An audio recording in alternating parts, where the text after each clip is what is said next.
Organic च्याउ आफ्नो जङ्गलतिरको नेपालमा जङ्गलमा पाइने च्याउ अर्ग्यानिक। यसरी काटेर यसरी रेडी गरायो। प्याज टमाटर कराईमा तेल हालिन्छ। अब यसलाई पकाउँछु। सबै यसको पकाएको सबैहरू देखाउँछु हजुरलाई।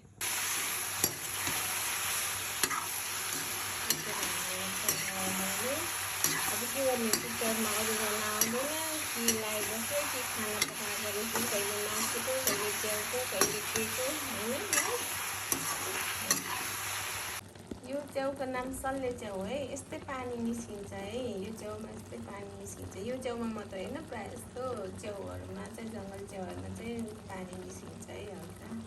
सल्ले च्याउमा बढी निस्किन्छ है गाइस। च्याउमा चाहिँ टिमुर हाल्न नबिर्सनु है।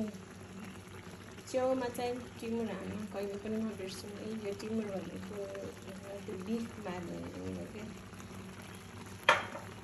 मैले साथसाथै मसला लसुन अदुवाको पेस्ट टमाटर अनि टिमुर सबै एड गरी चाहिँ पानी सँगसँगै यो पनि पुरै हुन्छ। त्यही भएर सुक्छ पनि प्लस पाक्दै पहिला चाहिँ एकैचोटि भुटिन्छ नि। मैले एकैचोटि हालिदिएको छु है। अहिले यत्तिको भएछ है गाइस। फाइनली लुक यत्तिको भइसक्यो। अब सम्राट मसला हाल्न लागेको रेडी हुँदैछु गाइस। अब यति मसला हालेर चलाएर एकछिन छोड्छु अनि फाइनल लुक पनि देखाउँदैछ है गाइस। यम्मी यम्मी फाइनली पाक्यो मेरो च्याउको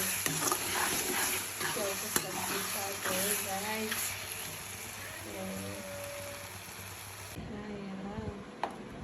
साथीहरू मासु र च्याउसँगै खानुहुन्छ कि नहीं प्लिज कमेन्टहरूमा। मासु नि बनाएको छु तर खाएको छैन, पहिला च्याउसँग